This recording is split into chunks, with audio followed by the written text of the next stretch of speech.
Eles são todas as coisas, amém? Bom dia, meus irmãos, é um prazer estar aqui hoje nessa igreja tão conhecida, muito embora tenhamos vindo aqui poucas vezes, mas já de longos anos, ter ouvido muito falar a respeito da Igreja Presbiteriana de Boa Vista, e hoje poder estar aqui para compartilhar algo acerca da Palavra de Deus com todos os irmãos. Eu agradeço desde já o convite do reverendo Leonardo de ter nos chamado, ao conselho da igreja também pela confiança, e a nossa expectativa é que Deus possa falar aos nossos corações nessa manhã e nós sejamos ricamente edificados. Eu gostaria de orar desde já. Creio que não há forma melhor de nós começarmos que não seja buscando a Deus e pedindo a direção e a bênção dEle sobre esse momento. Vamos orar? Pai Santo, te louvamos por esse dia, pelo dia do Senhor. Te louvamos pelo momento de estarmos aqui na Tua casa, podendo Te servir através do culto. Pelo imenso privilégio de um dia termos sido salvos por Ti, termos sido alcançados por Tua graça e pelo intermédio de Cristo, de Seu sofrimento, termos adquirido de Ti, Senhor Deus, a vida eterna. Muito obrigado, ó Pai amado, também pelos privilégios que isso traz para as nossas vidas. O privilégio de hoje sermos povo Teu, de podermos estar aqui enquanto igreja do Teu Filho Jesus, prestando culto a Ti. Pelo privilégio, Senhor Deus, de sabermos que hoje não há mais nenhuma condenação para cada um de nós. Pelo privilégio de saber, ó Pai, que podemos declarar Maranata, ora vem Senhor Jesus, tendo a certeza de que um dia Cristo virá, Senhor Deus, para nos buscar. Nós viveremos eternamente contigo. Muito obrigado também pelo privilégio que isso nos traz de pregar o Evangelho a toda criatura, onde quer que nós estejamos.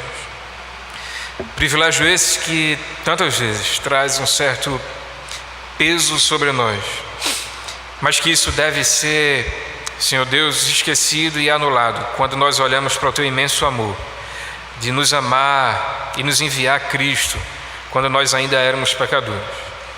Nós Te louvamos por isso e Te pedimos por esse momento agora que Tu fales aos nossos corações, que o meu pecado, as minhas falhas, minha natureza pecaminosa não venham de forma alguma a comprometer, Senhor Deus, a pureza do Teu Evangelho e da Tua Palavra. Nós Te pedimos tudo isso e clamamos no nome santo e precioso de Jesus. Amém. O pastor Leonardo havia falado a respeito do tema que a igreja tem compartilhado e tem abordado durante esse mês de agosto. E, de fato, um tema extremamente relevante, ide, pregai, uma obrigação que recai sobre nós enquanto crentes em Cristo Jesus. E quando falamos desse tema, é inevitável não saltar às nossas mentes, aos nossos corações, algumas verdades a respeito dessa nossa obrigação de pregar o Evangelho. A perspectiva da urgência de nós fazermos isso. O mundo está perdido. A palavra de Deus diz que o mundo jaz no maligno e isso não é de agora. Mas nós podemos olhar aquilo que acontece aí fora e de fato é uma grande verdade, o mundo está perdido. Quando nós olhamos tantas religiões, tantos ensinamentos, tantas seitas aí fora que vão de encontro ou vão combater com aquilo que a palavra de Deus ensina, com aquilo que nós proclamamos e professamos, nós vamos ver que o cristianismo ainda não é aquela religião que mais tem crescido. Tantos outros ensinamentos têm crescido e se multiplicado nesses últimos tempos, muito mais do que o cristianismo. E isso é uma responsabilidade que deve pesar sobre nós, enquanto crentes em Cristo Jesus. Há uma perspectiva do tempo de nós pregarmos o Evangelho. Não é para daqui a pouco, não é para o futuro, não é mais para frente, mas o tempo é agora. Nós não podemos mais esperar até chegar aquele dia em que devemos proclamar o Evangelho de Cristo, mas o tempo de fazer isso é agora. o ide de Jesus, quando ele nos coloca essa incumbência, dizendo ide, pregai o Evangelho. É interessante a expressão usada por ele do ide, se nós fôssemos traduzir exatamente ao pé da letra, como ela está lá, seria algo mais parecido como indo pregai o Evangelho. E a ideia é justamente essa, de onde quer que nós estejamos, nós devemos pregar o Evangelho. Não esperar a iniciativa de partir para algum canto para pregar o Evangelho, mas indo por onde nós estivermos, nós precisamos pregar o Evangelho. E esse indo aí, ele se alastra em nossos trabalhos, faculdades, estudos, colégios, onde quer que nós estejamos. O tempo de pregar o Evangelho é agora. Há uma perspectiva também a respeito da possibilidade de nós fazermos isso. É totalmente possível. Cristo, antes de voltar aos céus, antes de ser assunto aos céus, ele diz aos seus discípulos, dizendo que nós faríamos aquilo que ele havia feito, mas nós poderíamos fazer obras ainda maiores. Isso pelo fato de que ele estava voltando agora aos céus para estar junto com o Pai, e nós continuaríamos aqui, os discípulos continuariam aqui, e nós estaríamos hoje aqui enquanto ele está lá no céu. É bem verdade que toda e qualquer obra que nós possamos fazer, nós não fazemos sem a mão dele nos sustentando e nos levando a fazer, sem a condução do Senhor e sem a mão forte de Cristo. Mas nós temos a possibilidade de fazer grandes obras por intermédio dele. Nós precisamos aproveitar as oportunidades e essa possibilidade que nós temos de pregar o Evangelho, de proclamar o Evangelho onde quer que nós estejamos. Há uma realidade, de certa forma, boa para nós enquanto presbiterianos. Hoje já é comprovado que a nossa denominação, a denominação presbiteriana, já é aquela que mais tem investido em missões. Se a memória não me trai agora, cerca de 54% de tudo aquilo que a IPB arrecada é destinado e é investido em missões. Mas, como diria a minha avó, isso não é mais do que obrigação. Nós não podemos nos perder em dados assim, nos orgulhar disso e nos cegar para a realidade diária de continuarmos proclamando e pregando o Evangelho de Cristo onde quer que nós estejamos. Para meditar com os irmãos nessa manhã, eu gostaria de, se vocês me permitissem, percorrer em vários textos do livro de Atos, para nós enxergarmos a realidade dentro da igreja primitiva, aquela igreja que nasceu lá no primeiro século, mais precisamente, a respeito do pregar o Evangelho, de como eles encaravam essa tarefa e esse dever de pregar o Evangelho. Talvez por caminharmos por vários textos possa trazer aquela ideia de que não seria uma pregação expositiva de fato, mas eu posso lhe garantir, você fique despreocupado, que todos aqueles textos por onde nós vamos caminhar, eles estão dentro de um contexto das aplicações que nós vamos trazer. E eu queria, nesses textos onde nós vamos andar e nesse curto tempo que nós vamos passar aqui, gostaria de observar 3 realidades muito simples e muito básicas a respeito da pregação do Evangelho lá na igreja primitiva, que deve ser levada em conta hoje também. A primeira delas é a perspectiva de que evangelizar ou pregar o Evangelho é um chamado para todos os crentes, indistintamente. Não só para pastores, presbíteros, diáconos, não só para uma liderança da igreja, mas para todo crente em Cristo, lavado e remido pelo seu sangue. Evangelizar é uma tarefa para todo crente. Uma segunda perspectiva é de que evangelizar é pregar unicamente Cristo Jesus. Cristo Jesus que foi morto, mas não só foi morto, mas que também ressuscitou. É pregar o Evangelho de Cristo. Isso é evangelizar. E uma terceira perspectiva é de que os resultados desse evangelismo, os resultados dessa tarefa de evangelizar, eles cabem unicamente a Deus. Os resultados não dependem de mim ou de você, mas os resultados dependem unicamente do Senhor Deus e da obra que Ele tem planejado fazer através do seu Espírito Santo. De forma que eu gostaria de convidar você a abrir a sua Bíblia no livro de Atos. Como disse, nós vamos caminhar em vários textos, mas abra inicialmente em Atos capítulo 6. Lá está a primeira passagem onde nós vamos ler. E eu gostaria de iniciar essa parte lembrando da primeira perspectiva que havia falado, a perspectiva de que o chamado de pregar o Evangelho é para todos os crentes, e não unicamente para pastores ou determinados outros crentes, presbíteros ou quem quer que seja, mas para todo crente em Cristo Jesus. Você pode perceber comigo que no início do livro de Atos, nós vamos ver os apóstolos pregando muito o Evangelho. Aqueles 12 conhecidos apóstolos pregando o Evangelho por onde quer que eles estavam. Isso é um fato, mas eu gostaria de ver com vocês alguns textos em que nós vamos perceber que essa realidade ela começa a mudar um pouco, ou não só mudar, mas ela começa a tomar uma abrangência maior no meio daqueles crentes, daquela igreja. Veja algo que acontece em Atos, no capítulo 6, os versículos de 1 a 6. Esse momento aqui é quando vai haver a instituição de alguns diáconos para a igreja primitiva. Diz lá, Atos 6, ora, naqueles dias, multiplicando-se o número dos discípulos, houve murmuração dos helenitas contra os hebreus, porque as viúvas deles estavam sendo esquecidas na distribuição diária. Então, os 12 convocaram a comunidade dos discípulos e disseram: não é razoável que nós abandonemos a palavra de Deus para servir às mesas.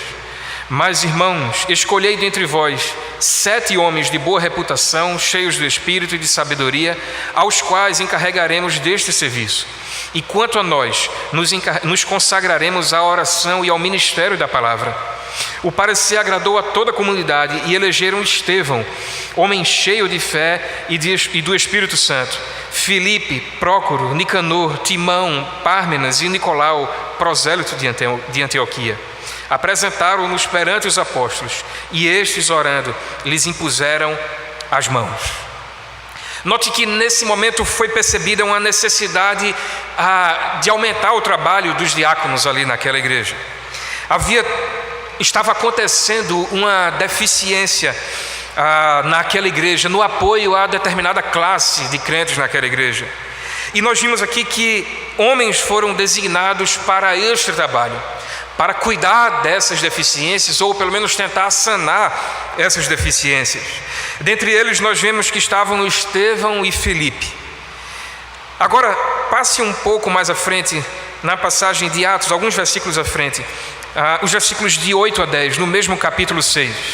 Diz lá: Estevão, cheio de graça e poder, fazia prodígios e grandes sinais entre o povo. Levantaram-se, porém, alguns dos que eram da sinagoga, chamados dos libertos, dos sirineus, dos alexandrios e dos de Cilícia e da Ásia, e discutiam com Estevão, e não podiam resistir à sabedoria e ao espírito pelo qual Estevão falava. Como também, se você passar uma página mais ou menos em Atos, no capítulo 8, os versículos 5 e 6, nos diz lá, já falamos de Estevão e agora de Filipe. Filipe, descendo à cidade de Samaria, anunciava-lhes a Cristo. As multidões atendiam unânimes às coisas que Filipe dizia, ouvindo-as e vendo os sinais que ele operava.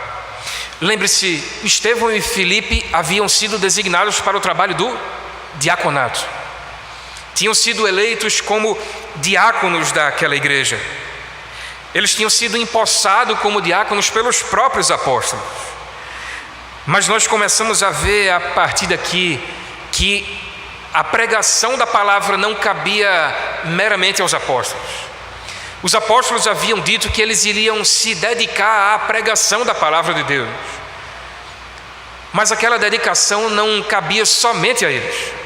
Nós vemos agora que 2 homens que foram eleitos diáconos daquela igreja estavam pregando o Evangelho de forma extremamente eficaz e alcançando e ganhando almas para Cristo. Não só mais os apóstolos, mas agora os diáconos já estavam pregando por onde quer que eles andavam. Aquela igreja estava começando a sofrer grande perseguição ali no primeiro século. E eu gostaria que você lesse comigo, ou que você acompanhasse aquilo que estava acontecendo lá no início dessa perseguição, no capítulo 8 de Atos, onde havíamos parado, os versículos de 1 a 4, observe o que nos diz. Naquele dia levantou-se grande perseguição contra a igreja em Jerusalém, e todos, exceto os apóstolos, foram dispersos pelas regiões da Judéia e Samaria. Alguns homens piedosos sepultaram Estevão e fizeram grande pranto sobre ele. Saulo, porém, assolava a igreja, entrando pelas casas e arrastando homens e mulheres, e encerrava-os no cárcere. Entre mentes, os que foram dispersos iam por toda parte pregando a palavra. Passe mais algumas páginas, Atos capítulo 11, os versículos de 19 a 21, observe o que nos diz, Atos 11, 19 a 21. Então os que foram dispersos por causa da tribulação que sobreveio a Estevão se espalharam até a Fenícia, Chipre e Antioquia, não anunciando a ninguém a palavra, senão somente aos judeus. Alguns deles, porém, que eram os de Chipre e de Cirene e que foram até Antioquia, falavam também aos gregos, anunciando-lhes o evangelho do Senhor Jesus. A mão do Senhor estava com eles, e muitos, crendo, se converteram ao Senhor, se converteram ao evangelho. Você percebeu o que estava acontecendo? O texto de Atos, nos primeiros versículos, nos diz que sobreveio grande perseguição sobre aquela igreja. E o texto é enfático quando diz que todos, exceto os apóstolos, começaram a fugir daquela perseguição e pregar o evangelho por onde quer que eles tenham andado. Os apóstolos não estavam nesse meio, mas todos os crentes estavam fugindo para se manter em vida. Porém, por onde eles caminhavam nessa fuga, eles pregavam o evangelho. Meus irmãos, a perspectiva havia mudado, ou havia ganhado uma grande proporção. A pregação do evangelho não cabia mais aos apóstolos. A pregação do evangelho não era algo exclusivo dos apóstolos, mas a pregação do evangelho já estava fazendo parte, já era algo que cabia e que era praticado por todos os crentes daquela igreja. Não importava se eles estavam sendo perseguidos ou não. E o maior crescimento que o cristianismo já viveu talvez tenha sido nesse primeiro século, justamente por conta dessa perseguição. Porque os cristãos começaram a fugir para todos os lados. E por onde eles fugiam, eles pregavam o evangelho. Então o evangelho não estava sendo conhecido só numa determinada região, mas em várias regiões daquela área, em várias áreas daquela região onde eles estavam. Todos estavam se dedicando ao fato de evangelizar. Todos estavam se dedicando à tarefa de pregar o evangelho por onde quer que eles estivessem. Veja o que acontece lá em Atos, volta algumas páginas para o capítulo 4. Veja o que ocorre quando Pedro e João foram presos pelo Sinédrio. Eles foram muito ameaçados por aqueles líderes. E após serem soltos, eles se encontram com crentes daquela igreja primitiva. E veja o que acontece em Atos, no capítulo 4, os versículos de 29 a 31. Os versículos anteriores nos diz que a igreja estava em oração por Pedro e João. Quando eles são soltos pelo Sinédrio, eles encontram-se com aqueles crentes que estavam ali juntos orando. E a partir do versículo 29 nos diz, eles orando: agora, Senhor, olha para as suas ameaças e concede aos teus servos que anunciem com toda intrepidez a tua palavra, enquanto estendes a mão para fazer curas, sinais e prodígios por intermédio do nome do teu santo servo Jesus. E o versículo 31, tendo eles orado, tremeu o lugar onde estavam reunidos. Todos ficaram cheios do Espírito e com intrepidez anunciavam a palavra do Senhor. Meus irmãos, quem pregasse o evangelho sofria ameaças e era perseguido, como nós já lemos. Pedro e João tinham sido presos pelo Sinédrio. Eles tinham sofrido ameaça por parte do Sinédrio. A igreja estava orando por eles, e quando eles se encontram com a igreja, a oração da igreja é pedindo ao Senhor intrepidez para pregar o Evangelho. O pedido daquela igreja a Deus é que Deus concedesse intrepidez para eles continuarem evangelizando por onde quer que eles andassem. A oração deles começa com o Senhor Deus, mas a expressão usada lá no original é uma palavra grega riquíssima, que a tradução literal dela é soberano Senhor. E ela nos traz uma ideia para designar um proprietário de escravos com uma autoridade de poder inquestionável. Eles se dirigiam a Deus passando a ideia como que dizendo: nós somos teus escravos, Senhor. O teu poder e a tua autoridade são inquestionáveis. Tu nos mandaste pregar o Evangelho onde quer que nós estejamos, e não há como fugir disso. Então nos dá intrepidez para te obedecer e para pregar o Evangelho. Depois você pode ler com calma o discurso de Pedro perante o Sinédrio, alguns versículos antes. O Sinédrio os proíbe de pregar o Evangelho.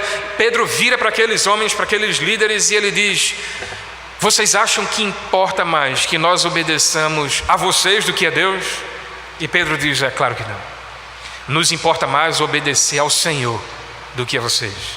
E nós vamos continuar pregando o Evangelho onde quer que nós estejamos. E eles pediam intrepidez ao Senhor para continuar a pregar o Evangelho, mesmo sofrendo perseguição e ameaças. Atos nos mostra como o Evangelho foi difundido por todas as regiões, por causa do entendimento da obrigação de pregar o Evangelho por parte daqueles crentes na igreja primitiva. A ponto de que em determinado momento é possível ver o destaque que aquela igreja teve por parte da evangelização. E em Atos, no capítulo 9, o versículo 31 nos diz que a igreja, na verdade, tinha paz com toda a Judeia, Galiléia e Samaria, edificando-se e caminhando no temor do Senhor, e no conforto do Espírito Santo, crescia em número. Esse era o resultado da pregação do Evangelho por parte daqueles crentes. Não só apóstolos, mas agora todos os crentes, por onde quer que andassem, pregando o Evangelho. Aquela igreja estava sendo protegida pelo Senhor e ela estava crescendo em número. Nós somos chamados, meus irmãos, a pregar o Evangelho a todo momento. E eu queria pedir permissão a você para fazer as aplicações de cada ponto logo após falarmos sobre esses pontos, e não todas juntas no final. E quando nós olhamos para essa verdade, de que pregar o Evangelho é um chamado para todo tipo de crente, para todo crente no Senhor Jesus, nós precisamos lembrar da obrigação que recai sobre nós, não só pastores, presbíteros, diáconos, não só líderes da igreja, mas a todo crente. Nós precisamos lembrar da exortação de Paulo a Timóteo, no capítulo 4 da sua segunda epístola, quando ele diz a Timóteo: prega a tempo e fora de tempo. Nós precisamos pregar o Evangelho por onde quer que nós estejamos. Há chamados específicos dentro da igreja, sim, é bem verdade. Contudo, há chamados gerais por parte de Deus para a igreja de Cristo. E um dos chamados gerais para a igreja de Cristo é a evangelização, é pregar o Evangelho. Alguns certamente terão esse desafio de Deus de forma mais específica, como missionários transculturais, que muitas vezes são chamados para outras nações, outros países, para pregar o Evangelho. Alguns outros que estão aqui mesmo no nosso país, mas são chamados por Deus para pregar o Evangelho em regiões mais distantes daquelas as quais residem. Mas, meus irmãos, há um peso sobre mim e sobre você, de pregarmos o Evangelho onde quer que nós estejamos. A África precisa do Evangelho, sim. A Ásia precisa do Evangelho, sim. O Oriente Médio, qualquer outra região precisa do Evangelho, sim. Mas a nossa cidade aqui também precisa do Evangelho. O nosso trabalho, há gente que precisa do Evangelho. Nas escolas e faculdades há gente que precisa do Evangelho de Deus. E a obrigação do Evangelho e a obrigação de levar o Evangelho a essas pessoas cabe a todo e qualquer crente. Certa vez, Charles Spurgeon, ele disse que todo crente ou é um missionário ou é um impostor. Todo crente ou é um missionário ou é um impostor. O que ele estava querendo dizer é que se um crente não é um missionário, ele é um impostor. Ele não está vivendo o Evangelho de Cristo Jesus. Nós precisamos parar de tirar de nós essa responsabilidade de pregar o Evangelho e jogar em cima de pastores, de presbíteros e de outras pessoas. Essa responsabilidade é nossa, meus irmãos. Cristo deu a todo crente a responsabilidade de pregar o Evangelho. E ao final, quando Ele garante que estaria conosco, enquanto nós pregássemos o Evangelho, Ele diz que estaria conosco até a consumação dos séculos. Ou seja, Ele não estava dando essa ordem somente àqueles discípulos que estavam lá, mas até a consumação dos séculos o Evangelho deveria ser pregado.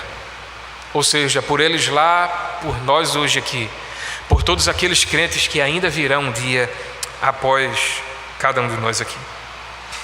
Como disse, há uma segunda perspectiva a respeito do evangelizar que nós podemos perceber naquela igreja lá em Atos. E essa segunda perspectiva é de que o evangelho é pregar tão somente, unicamente a Cristo. Pregar o evangelho de Cristo e nada mais. Nós vamos entender o que eu quero dizer com isso. Os crentes lá em Atos, eles nos mostram que o que eles faziam era pregar tão somente Cristo Jesus, a morte e a ressurreição de Cristo, a necessidade da remissão dos pecados e da confissão dos pecados. Agora eu queria ver um texto mais à frente, lá em Atos, já no capítulo 20, depois de Saulo já ter sido convertido, ter tido aquele tão famoso encontro no caminho de Damasco com o Senhor. Veja o que ele fala lá em Atos, capítulo 20, os versículos 26 e 27. Ele diz: portanto, eu vos protesto no dia de hoje que estou limpo do sangue de todos, porque jamais deixei de vos anunciar todo o desígnio de Deus. Paulo aqui, ele estava se defendendo. Ele estava dizendo àqueles crentes: olha, eu não tenho mais responsabilidade caso vocês se desviem, caso vocês não aceitem o Evangelho de Cristo. E eu não tenho essa responsabilidade mais, porque eu já fiz aquilo que me cumpria fazer. Eu já cumpri a minha obrigação de pregar todo o desígnio de Cristo, todo o desígnio de Deus. Todo o desígnio de Deus significa a necessidade da salvação que culmina em Cristo, desde o Antigo Testamento até o Novo. Paulo havia cumprido o propósito que Deus tinha para ele no meio daqueles irmãos ali. E Paulo afirma: o que eu preguei foi o desígnio de Deus, ou foram os desígnios de Deus. Paulo havia pregado o Evangelho de Cristo, a necessidade da salvação que só vem por intermédio de Cristo Jesus. Essa é a essência do Evangelho.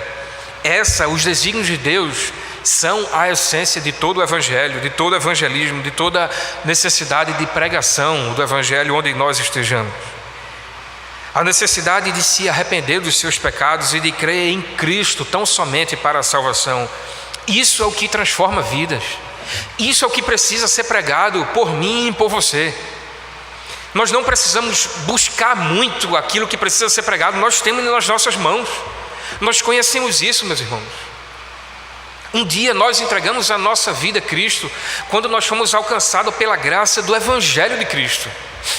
Nós fomos salvos por isso, por essas verdades, pelos desígnios de Deus sendo pregado. E nós precisamos continuar a pregar esse Evangelho a toda criatura.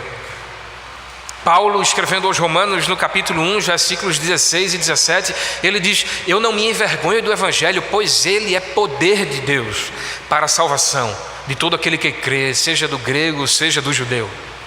É o Evangelho de Cristo que deve ser pregado a toda criatura. Se nós caminharmos no livro de Atos, ainda em tantas outras passagens, depois você pode procurar isso, sempre que Paulo iria dar algum tipo de discurso, ele sempre lembrava o que ele estava a pregar: Cristo Jesus, o Evangelho de Cristo Jesus, os desígnios de Deus. Era isso que Paulo pregava, o Evangelho, tão somente. É o Evangelho que a igreja deve pregar por onde quer que esteja. O Evangelho simples de Cristo. E agora eu me recordo de algo de tantos contos que já ouvi, esse eu pude testemunhar de fato e vi ser verídico. Numa dessas igrejas neopentecostais, onde as pessoas são chamadas por pastores para dar algum tipo de testemunho de alguma bênção que receberam por ter feito alguma coisa que eles haviam determinado que eles fizessem. Lembro-me que estava aquela fila, eu não estava nessa igreja, se foi em televisão, havia aquela fila de pessoas que iriam ali dar testemunho de bênçãos que haviam alcançado. E aquele chamado bispo iria perguntando a cada crente, e eles dizendo: eu alcancei isso porque fiz isso, eu alcancei isso porque fiz isso, Deus me deu isso, Jesus me deu isso.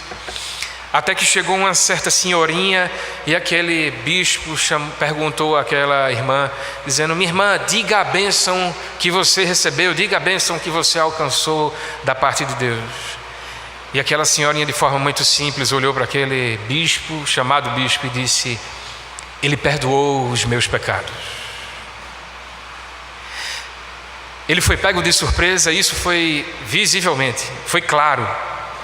E ele perguntou: tá, minha irmã, amém, tudo bem, mas diga a bênção que você alcançou da parte de Deus. E botou o microfone para ela e ela disse: ele perdoou os meus pecados. É isso que o Evangelho faz. O Evangelho, com a ação do Espírito Santo de Deus, nos traz o entendimento de que nós necessitamos de Cristo, necessitamos do perdão dos seus pecados. E é isso que converte uma pessoa ao Senhor. Só precisamos disso, pregar o Evangelho, assim como todos aqueles crentes na igreja em Atos faziam, pregar a Cristo.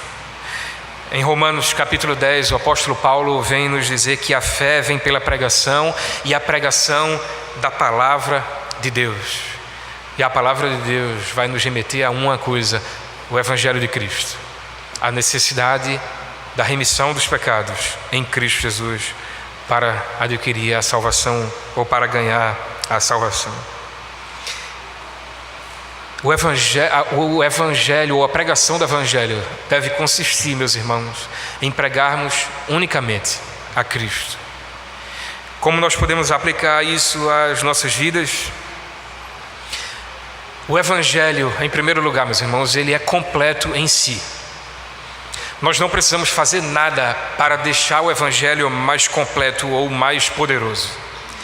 Nele contém tudo que um descrente, que um incrédulo precisa saber para entender a necessidade da sua salvação, para entender a sua necessidade de Cristo, a sua necessidade do perdão dos pecados.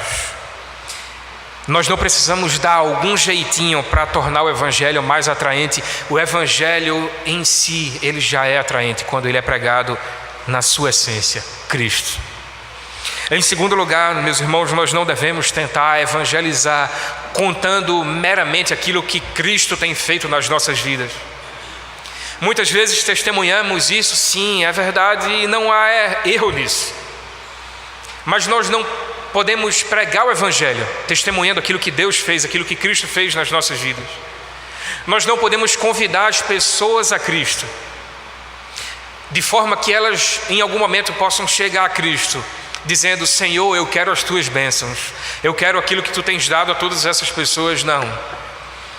Nós precisamos convidar as pessoas a Cristo, pregando o Evangelho de tal maneira que quando elas cheguem a Cristo, elas digam: Senhor, eu preciso do perdão pelos meus pecados, eu preciso da tua salvação.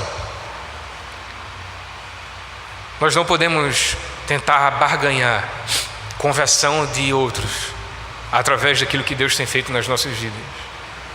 A única maneira de alcançarmos vidas é pregação do Evangelho pura e simplesmente, é a pregação de Cristo, pura e simplesmente. Em último lugar, há uma perspectiva ainda a respeito da pregação do Evangelho, da evangelização, que nós podemos ver naquela igreja primitiva lá em Atos.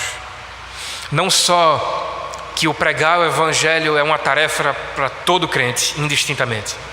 Não só de que pregar o Evangelho ou evangelizar diz respeito a pregar tão somente a Cristo. Mas em terceiro lugar, há uma verdade a respeito do evangelismo e da proclamação do Evangelho, desse ir de pregar o Evangelho.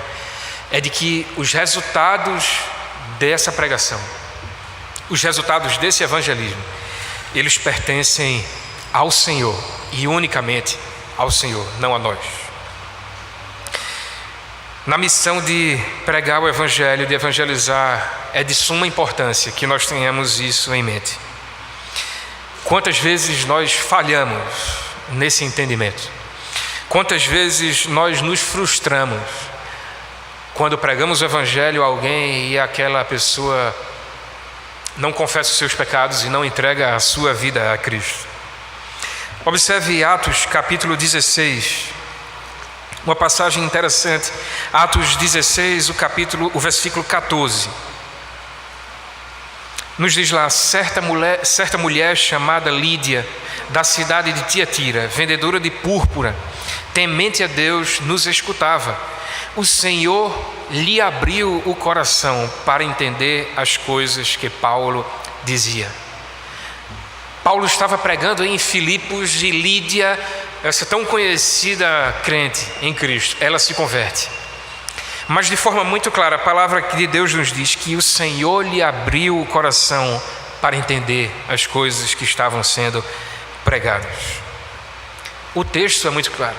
Não foi Paulo que lhe abriu o entendimento, não foi Paulo que lhe abriu os olhos espirituais, mas o Senhor assim o fez. Nós podemos pegar outras passagens do próprio Paulo pregando, como por exemplo em Atos 19, passe algumas páginas, Atos 19, os versículos de 8 a 10. Paulo, na escola de Tirano, pregando àqueles homens.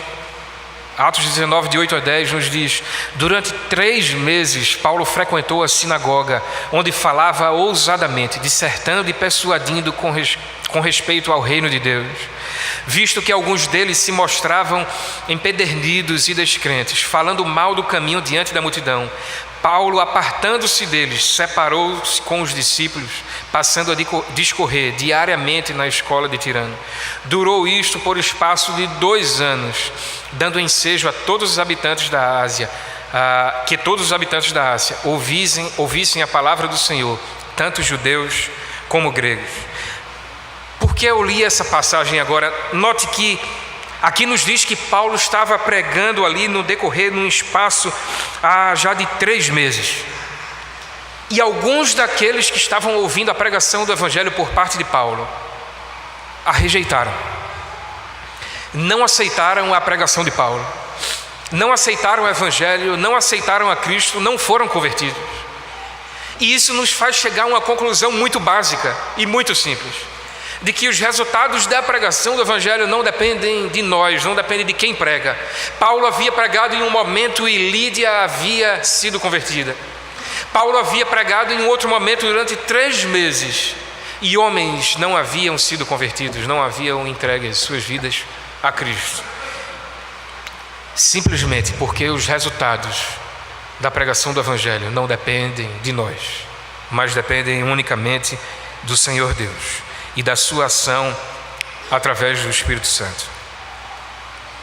Meus irmãos, nós não vamos achar aqui no livro de Atos alguém desesperado e louco porque estava pregando o Evangelho a alguém e esse determinado alguém não entregava a sua vida a Cristo, não se convertia. Nós não vamos ver isso. Ao contrário, nós vamos ver cristãos, crentes, fazendo a obrigação que lhes cabia, de pregar o Evangelho e deixar o resultado com o Senhor Deus. O próprio Cristo, em um dado momento, ele fala aos discípulos que um iria plantar e outro iria regar e colher os frutos daquele plantio. E ele dizia isso num contexto, lá em João, no capítulo 4, de evangelismo, de pregar o evangelho. Cristo estava dizendo: olha, uns vão pregar e não vão ver os resultados. Quem vai colher o resultado dessa pregação do evangelho são outros lá na frente. Porque o resultado não vem de mim e de você, meus irmãos. É Deus quem efetua tanto querer como realizar. O vento sopra onde quer, onde o Senhor Deus quer, de maneira soberana. E não cabe a mim e a você querermos alterar resultados, mas tão somente esperá-los da parte de Deus. A Bíblia vai estar recheada de passagens que o tempo aqui não nos permite, nos alertando e nos lembrando que o que nos cabe é tão somente pregar o Evangelho e deixar os resultados com o Senhor Deus, unicamente com Ele, através da sua ação pelo Espírito Santo. Nós deveríamos dar glórias a Deus pelo fato de que é Ele quem efetua a salvação, de que é Ele quem faz essa obra, que completa essa obra na vida daqueles a quem nós pregamos. Porque se não fosse Ele, se esses resultados dependessem de nós, nós já estaríamos fadados ao fracasso. Porque o homem natural, ele não discerne das coisas de Deus. Para o homem natural, o Evangelho de Cristo, as coisas de Deus são loucura. E é preciso haver a ação soberana de Deus através do seu Espírito Santo para efetuar a conversão na vida destes que ouvem o Evangelho sendo pregado por nossa parte. Como aplicarmos isso às nossas vidas? Meus irmãos, não achemos que nós não cumprimos o nosso papel de maneira eficaz se pregarmos o Evangelho e não vermos os resultados ou os frutos da pregação desse Evangelho. A palavra de Deus nos alerta de que a sua palavra, quando pregada, não volta vazia. Eu queria ali incentivar a mim mesmo, ao meu coração, que nós pudéssemos pregar o Evangelho e, por um momento, esquecêssemos desses resultados, porque eles cabem tão somente e unicamente ao Senhor Deus. Esses resultados não dependem de mim ou de você.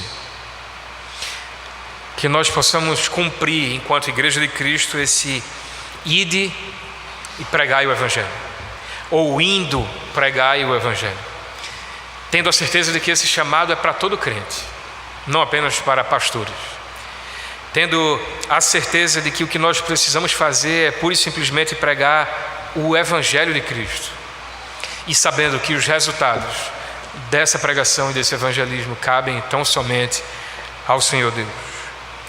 Lembre-se que um dia nós não ouviremos de Cristo: servo bom e bem-sucedido, mas o que nós ouviremos de Cristo é: servo bom e fiel, entra para o gozo do teu Senhor. Essa fidelidade diz respeito a pregar o Evangelho onde quer que nós estejamos, pregar tão somente a Cristo e deixar os resultados com o Senhor, com a sua soberania, e confiarmos que Ele é que tem os melhores resultados para toda e qualquer pregação do Evangelho. Que Ele nos dê temor em lhe obedecer, que Ele nos dê intrepidez e ousadia, como deu àqueles cristãos, aqueles crentes, como nós vimos, que pediram lá na igreja primitiva. Que Ele nos abra os olhos e o coração para essa alarmante tarefa que nós temos sobre nós, de pregar o Evangelho onde quer que nós estejamos. Que Ele assim, pois, nos abençoe e nos use.